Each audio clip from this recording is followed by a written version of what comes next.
Hi there. I'm Eric Wordweaver Sjerven, Gothi of the Ridgar folk here in East Texas, and I'd like to welcome you to the Raven's Call. This is a show where I ramble on about different heathen-related subjects, just kind of whatever strikes my fancy, sets my mind on fire at the time.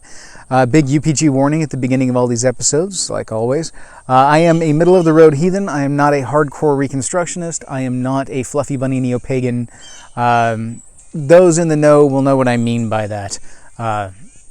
If not, don't worry about it. Just know that I'm not a lore thumper, and I'm not a crystal waver. No disrespect to individuals that do crystal work. It's an old adage for new wave, new age kind of those that are founded in feel goods and not necessarily in any kind of hard spirituality, magic work, stuff like that. Anyway, I digress. Not the point. Onwards and upwards. You guys know all the contact information down below. The more you interact with the videos, the more that you will see these in the feed, and the more they'll get out there to other people. So if you enjoy what you see, please be my guest. Let me know down below. If there's any other additional kinds of content you guys would like to see on the channel, anything from, AMA type stuff, like I did an AMA with Jesse over at Midgard's Musings not too long ago. Well, I guess it's longer ago than I thought. It's been a little bit, but anyway, we've done some collaborative work, stuff like that. Or if you guys want to see me do a live kind of thing, and I talk about it in the post credits and the cutting room floor, but I don't do YouTube live. I might be willing to do a Facebook live kind of thing, but I don't do YouTube live for various reasons. So, interact, shoot me emails, shoot me comments. Requests are always welcome because I turn them into shows. So please, be my guest. Send me whatever kind of requests come across your mind. I would love to explore and see what I can do with them. Timing's kind of crazy right now, so I don't have a whole lot of time for research, but I'm always learning and I'm always looking to learn. That's the thing. I never stop being a student, and you never quite become a master, and you will always be growing and always developing. So, on to today's subject, I think.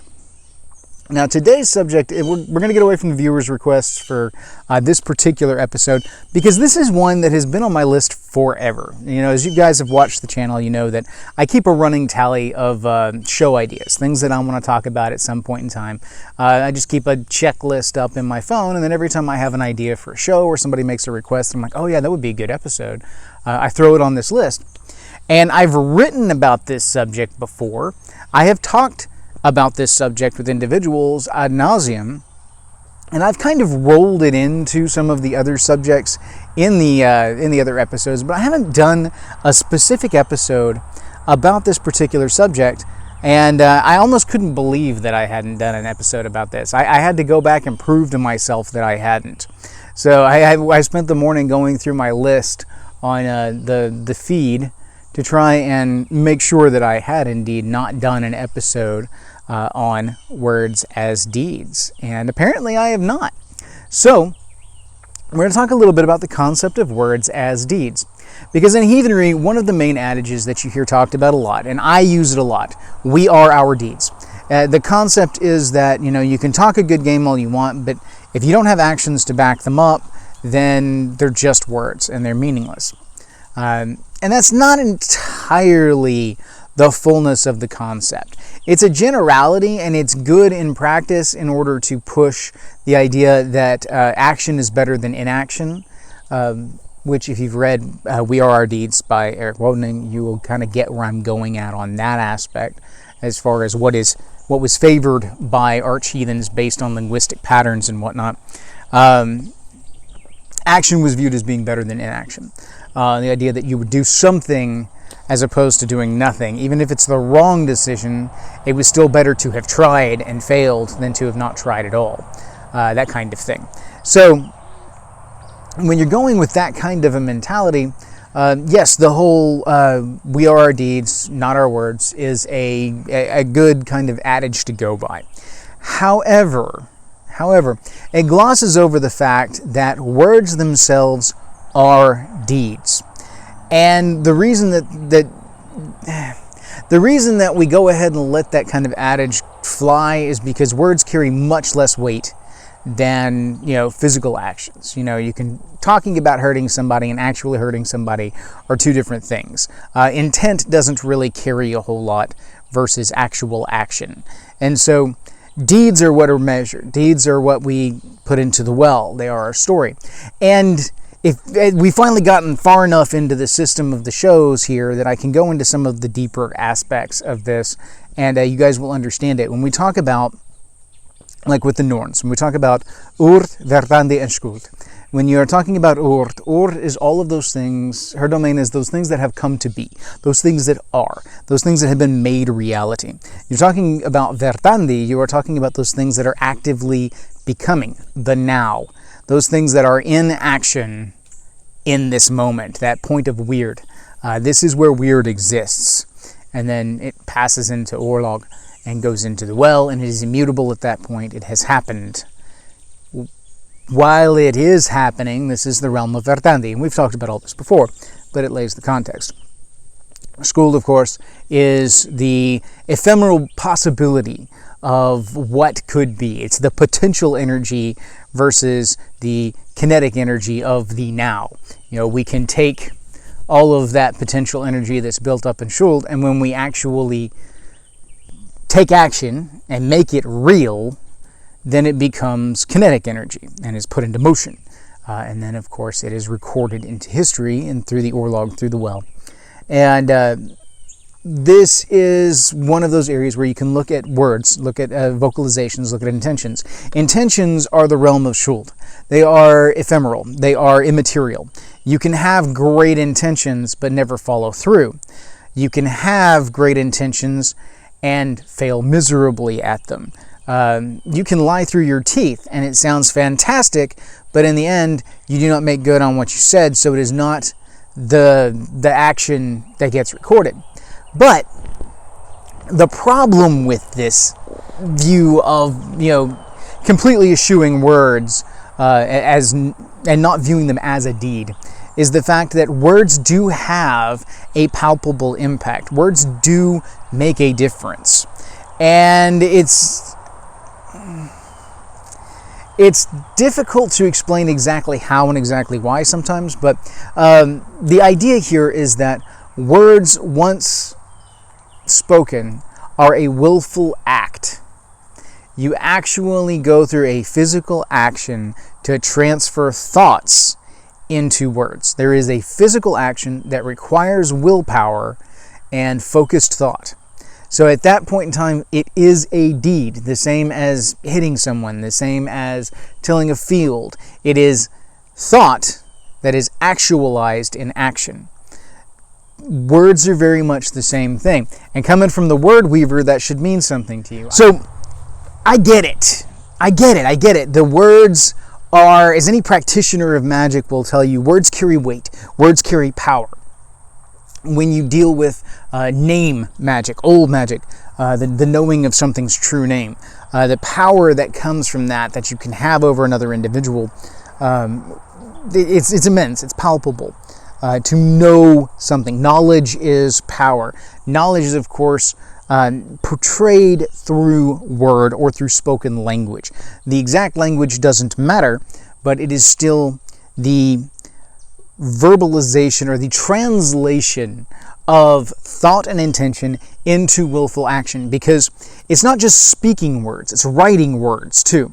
Writing words definitely has an impact the same as speaking words, although you can put different inflection and sound of voice and paraverbals, nonverbals that go along with the spoken word that can sometimes carry more weight.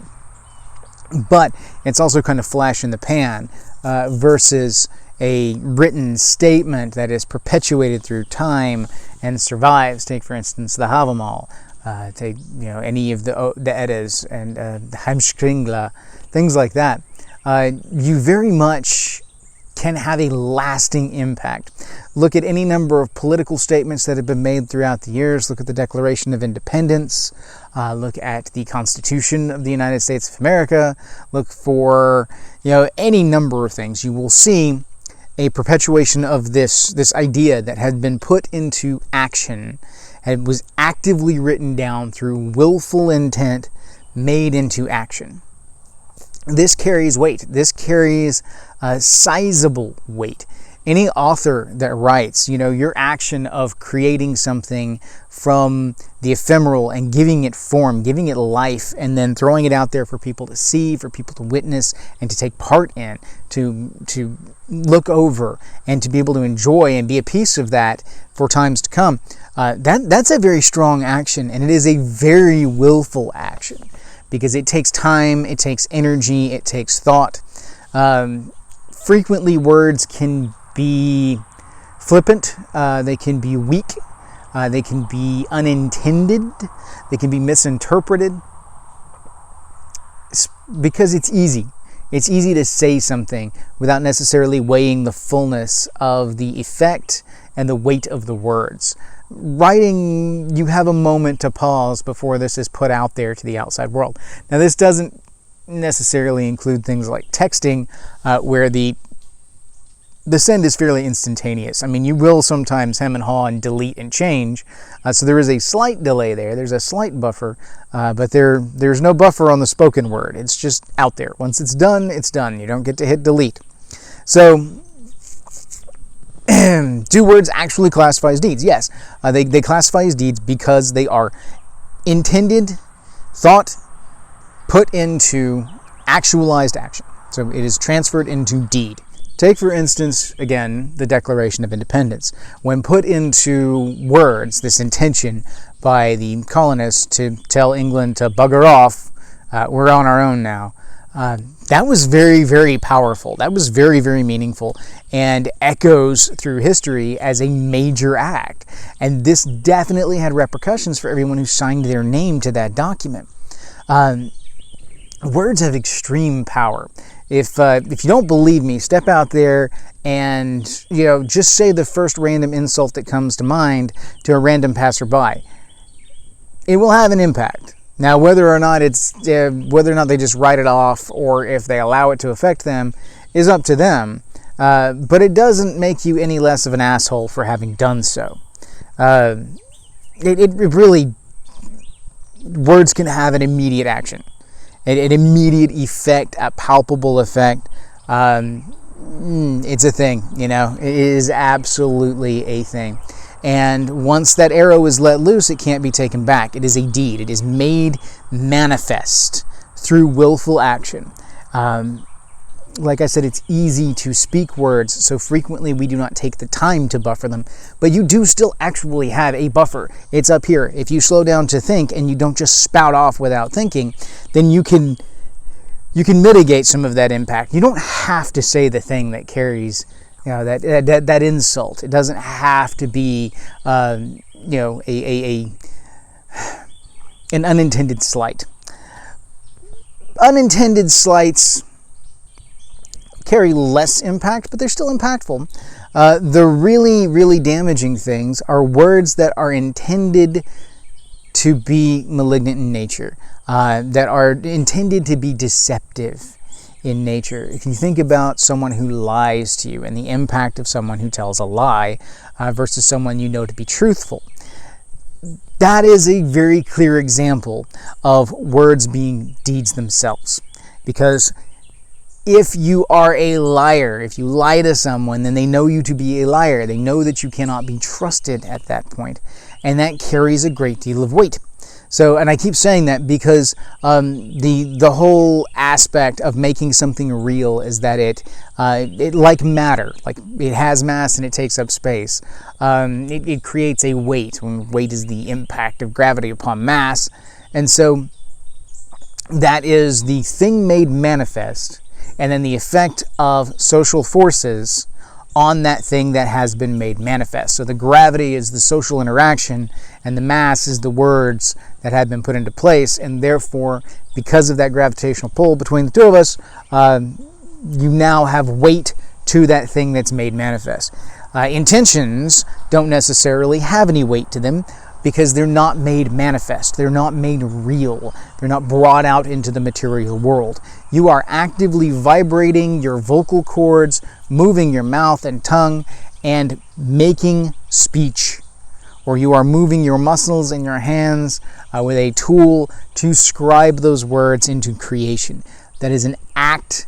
That is a willful act of transferring thought and intention into physicality, making it real, passing it from skuld to verdandi and into ordswell. Okay? So, how does this affect heathens today? How do we work with the concept that words are deeds? Well, we have to weigh what we say. We have to think about it before we just jump off and spout out the most random thing that comes to mind, or if we write things off. One of the things that I see a lot is I see a lot of people from the heathen community that take the Innengarth thing to a little bit of an extreme, to the point of, I don't care about anyone who's not in my Innengarth. If you're not in my Innengarth, I don't care. And that's fine if that's really how you feel. However, the gist is that Innengarth comes first, and then your community comes a little bit further on down the line. And so it's not that they don't matter because they're not in your Innengarth. It's just that they matter less than the Innengarth. And that's the way that it should be, because you need to take care of yours first. That's your primary responsibility and obligation. You do not hold the same obligations to those in the community that you do to those individuals closest to you. And so I will see people be outright mean to people that are not in their Innengarth. The whole idea is they're not tribe to me, so what do I care what they think? Well, the problem is that your deeds impact your gefrain, and your gefrain is reflected in the gefrain of your entire tribe, or your hearth, however you are organized. If you have an organization, or if you're just your own hearth home, your words in the outer world reflect upon that central unit. So, for instance, if I went off and I was just rude and mean to everybody that I met and said just horrible things, then people would look at my tribe and see me as a representative of that, and I would be damaging the gefrain of the tribe itself. I have to mind my words when I'm in public, because I don't want to damage the gefrain of my tribe. I don't want to damage our social standing within community that does matter, because they are our surrounding community and community that we continue to deal with and continue to have interactions with. I want that to continue. I want that to be a thing. And in order to do that, I need to protect those relationships, which doesn't just mean the typical deeds like you would think of. It also includes the words and what we say and how we interact. All of that is deed. And so when I say we are our deeds, I mean words too. If you are an individual with your hearth, then if you're rude or mean to everybody that's outside of your Innengarth, it's going to have a negative effect on your hearth's ability to interact with society as a whole. And you kind of need to be able to interact with society as a whole if you intend to continue to survive in this world. If you are completely self-sufficient, off the grid, not dependent on anybody else, and can defend your property, okay, you pretty much don't have to worry about where you stand with the local community to a certain extent. Hostility will mean you will have to defend that property and those people on there, and that comes with risk that's not necessary, Chances are really good this random Joe that I meet on the side of the road is not going to have any real impact on my gefrain or my interaction with my people or my people's interactions with others. Chances are really good he's not even going to know that I'm heathen. But there's still a possibility. There's still a possibility that some heathen out there is watching me interact with these people, is witnessing this, and is recording that in their head. It's a thing. It's a thing. The impact of what we say is still a what we do, because the saying is a doing. So think about these things as you go through and you're thinking about the gefrain that you're building for yourself, for your hearth, for your tribe. Think about these actions, okay? Think about the fact that when you are dealing with others, they cannot perceive your intentions. They do not know necessarily what you mean. They can deduce your intentions, but they cannot truly know it. Even if you tell them your intentions, they don't truly know your motivations. They can think they do, but chances are really good that when it comes time to put our intentions into words and actualize that, Most people are not completely even capable of fully translating their intention into action, because intention is a complex thing. And so your intentions don't translate just because they're there. You have to translate them into words. You have to translate them into actions, So where do we see this the most in modern day, where we write off words and favor action over words without considering words themselves, or at least devaluing words to a point that it makes the action futile and superfluous? That would be the apology. We see frequently that people say, well, sorry doesn't make it better. Sorry doesn't fix anything. Saying I'm sorry doesn't change anything. Well, the fact of the matter is, saying you're sorry does change something. It does have an effect. It is a real action indeed. It is an admission of culpability. It is a sharing of an emotional state. It is a vulnerability for the individual taking the mea culpa.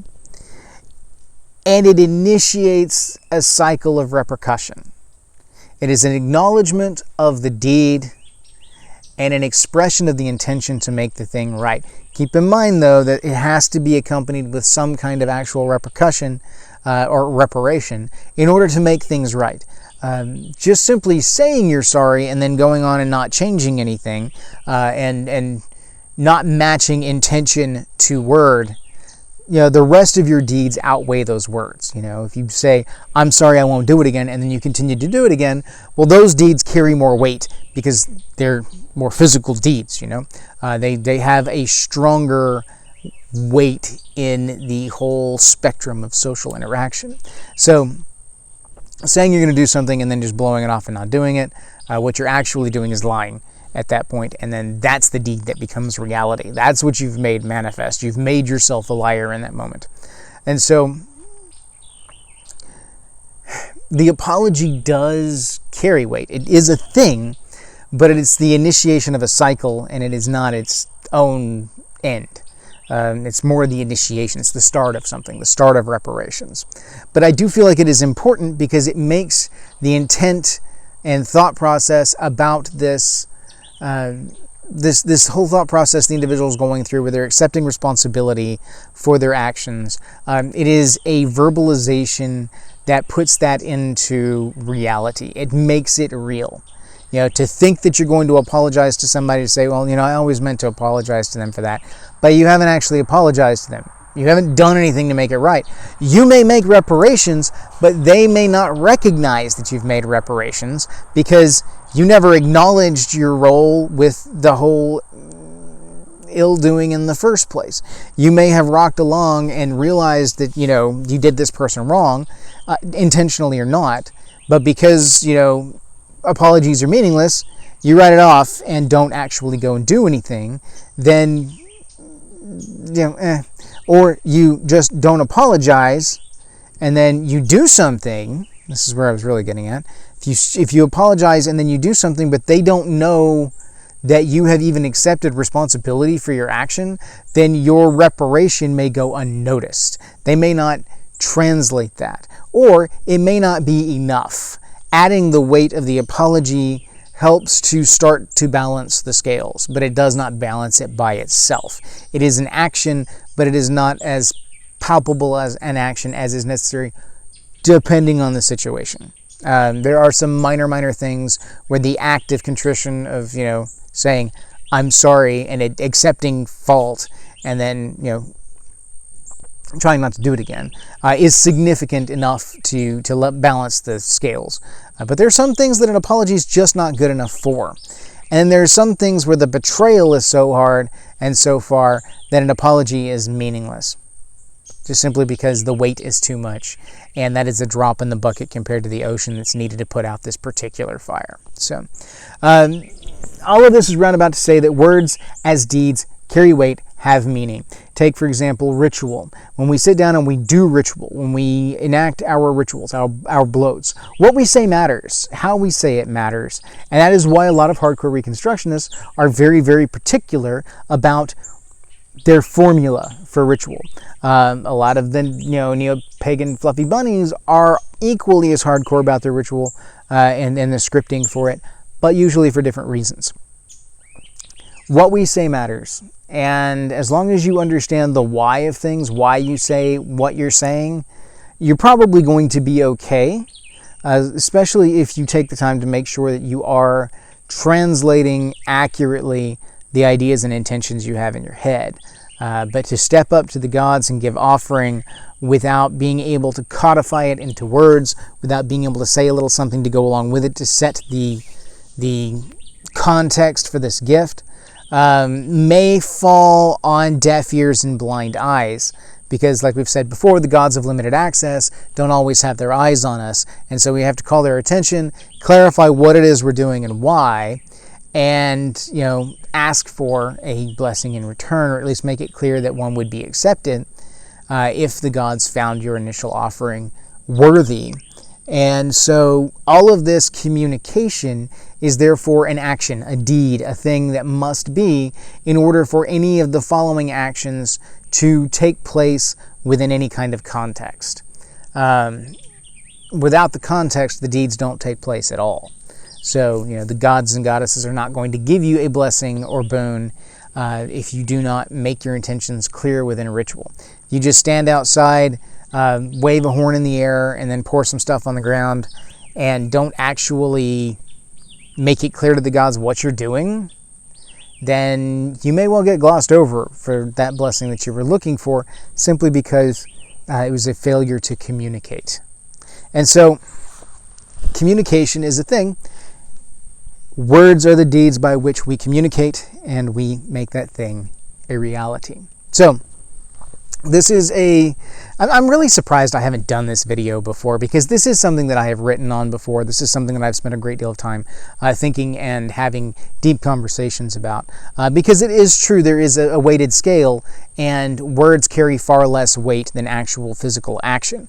But if you look at someone that you love and you cherish and you have protected and been there for decades of your life, and then you say something truly and deeply hurtful, not even that it doesn't even have to be coupled with a physical action.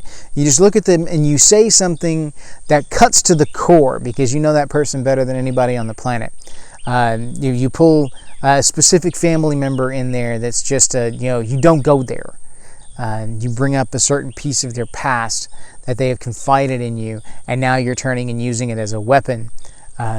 These are willful acts and deeds that will have very negative repercussions, and that's what you'll be remembered for out of that relationship. Not the good times, but the monumental betrayal of Frith and the disregard of the obligations intended along with Frith that you have just perpetuated upon your significant other. So, that's where I'm going with all of this. Within the context of culture, viewing words as deeds helps us to better build our social relationships, both within our tribe and with those individuals that our tribe would like to continue to have positive interactions with. It also helps in building general camaraderie and community to be able to accurately converse and portray these, to make that intention real and to bring it out. So the oath itself is, of course, an excellent example of that. As we've just said, the physical manifestation through ritual of intent made real. When you're dealing with, the betrayal of an oath is when the verbalized intention, the social contract established by the words, is violated through action and deed. When action and deed do not match what you have put into reality as your intention. That you say you have an intention makes that intention a reality. You have brought that one in and set your vector of causality. You wish to seek out this point. I'm gonna make this happen. Make it happen. Otherwise, what you have said is, I'm gonna make this happen, and then have veered off to do a completely different thing and shown them that you cannot be trusted when you say you're gonna make something happen, because that was like the first thing that you showed them. So, when deeds do not match up with the verbalized intention that is speech, then things are incongruous, and that's where things get lopsided and the train topples over. So anyway, I've rambled on for a while now. Hopefully this makes some sense. This is one that I'm kind of glad I waited until later in the series to do, because I did want to lay some of that other groundwork and for you guys to have some of the background information from different aspects, both the cultural and the religious side of things. All of this applies with the spiritual too. The actual physical act of verbalization or writing words down is very strong, it's very palpable, and has very real effects. So keep this in mind going forward. Think about the scripting that you use for your rituals, if you use scripting at all, or if you operate off the cuff, then you might want to practice putting in an extra little buffer in there to give yourself the opportunity to think about these things as they're coming out, or write them down ahead of time and then recite them based on what you've written down. You may save yourself some significant headache and incongruities in the future. So think about these words, think about these deeds, take the time to make them right, and then match your intention, match your later actions with your verbalized intention that's here. Things will move positively forward. Hopefully, fingers crossed. That's the intended purpose anyway. Communication is the thing. So think about that going forward as you formalize your oaths within your own tribe, as you formalize your intentions made manifest, the things that you plan to do with your tribe, where you intend for your tribe to go, what kind of interactions you're going to have with the outside world, both as a tribal identity and as a hearth identity, because you actually have two cultures at any given time. You have your hearth culture and your community culture, and that's the thing. Technically speaking, there's a religious culture too, but most of the time religious culture and community culture overlap and bleed over, and so there's a lot of meshing that goes along there. So anyway, that's enough for today. We're going to come back to these subjects later on, I think, in some different capacities. Maybe not an entire video dedicated to it, but it will be brought in and mentioned in some other subjects. So now you will have the backstory on the whole words as deeds thing. So if I had more sleep and was more awake, I'm sure I could go on for quite some time and be quite articulate. But as is, I think I'm hitting my limit. So we're going to sign off here today. Thank you all for watching. I really do appreciate it. Cannot express it enough. Thank you, thank you, thank you. Hail to you all. May your hearth fires burn bright.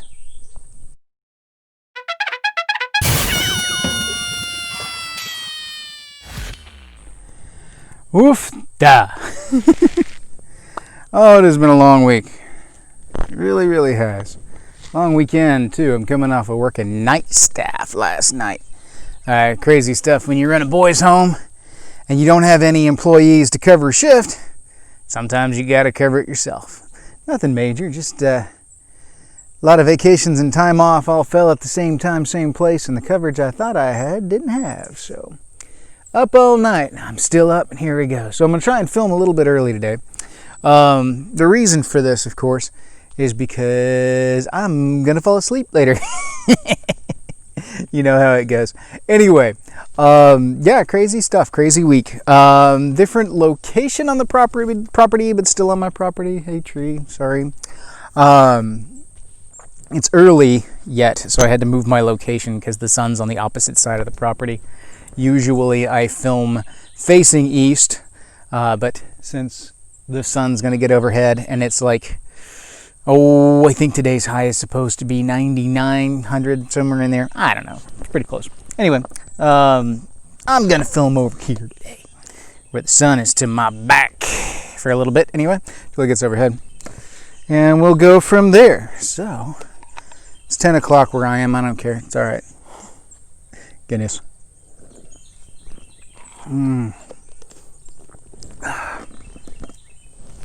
All right, so today's smoke is the Liga Privada,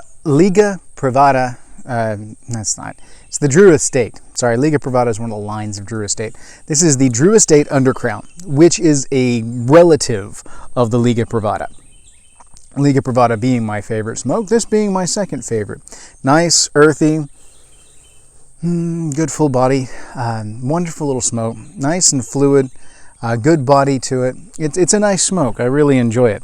And of course, it's paired with Guinness today because that's just what I drink. If it's not Guinness, then it's whiskey. And so whiskey's usually at night. You know, I've toyed with the idea of doing like a live stream kind of thing where I sign on to like Facebook Live and do a whole, you know, stream thing for the people on the group page and do just like a cigar smoke and visit kind of deal. I'm not going to do the YouTube live thing because there's too many issues there. I've seen too many people get swatted and stuff like that because of it. And I'm not really interested in doing that, even though I live out in the boondocks and you'd have to find me.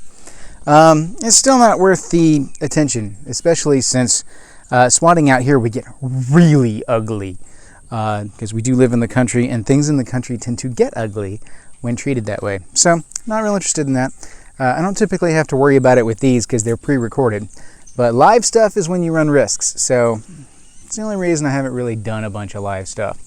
I have to think about my Innengard first. So, and then we're going to jump into today's video, but first we're going to get this sucker lit.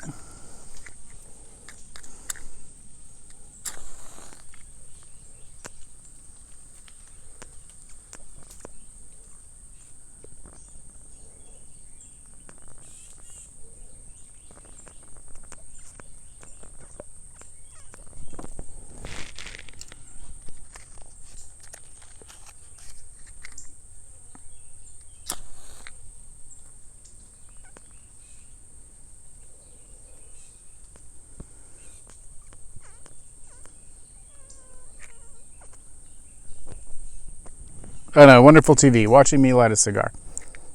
It's like, come on, guys, this is not what we signed in for. I know, I'm working on it. So, without any further ado, we'll go ahead. I keep feeling like I'm brushing the mic, but I think I'm just brushing my collar. It's my Oofda shirt. Can't really see it because of the angle, but yeah, it says Oof Da. It's crappy because, well, it's a Sunday. And I don't have to dress up today, so I'm not gonna. Alright, so without any further ado, let's go ahead and jump into today's episode. We'll be live in 3, 2, 1. Let's jam. I very much understand the weight and power that words can bring. My stuff's sliding. Pause.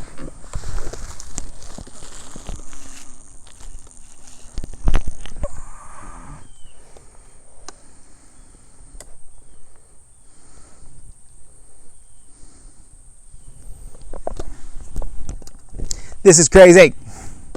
I got too much stuff to balance and it's driving me nuts.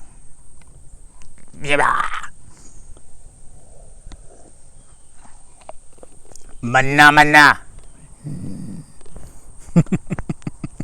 Anyway, let's try this again without the side action. Peanut gallery. My laptop over here is just like, I'm going to slide off your little tray table and I'm going to take a header into the ground. I'm like, no, don't do that. So I was like, we're going to pause. All right, so we're back. In 3, 2, 1. Maybe I won't forget to take this edit out like I forgot one last time and it bugged me. But it was too late by the time somebody notified me. So I was like, I'm just going to have to live with it. Because at that point, it had already been seen by like 65 people or something like that. I'm like, at this point, I can't really do it without messing all that. So anyway, 3, 2, 1, let's jam. With apologies, with oaths. Oaths are a wonderful example of deeds as words as deeds, because an oath is a formal ritual and it is consistent entirely of words translating intention into a verbal contract. And so words are deeds. Words are major league deeds. And betrayal of words, when you fail to match action with the verbalized intent portrayed through the action of speech, and you are incongruous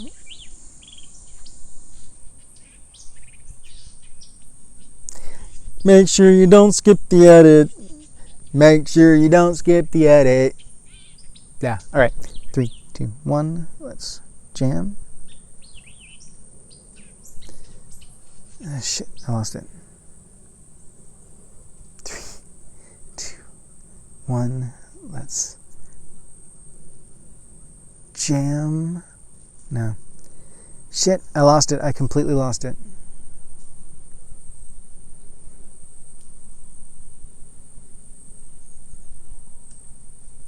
I hate when that happens. I'm running on no sleep, and I completely lost my train. I'm going to have to derail. So go back and try and find a good spot to derail. Let's jam.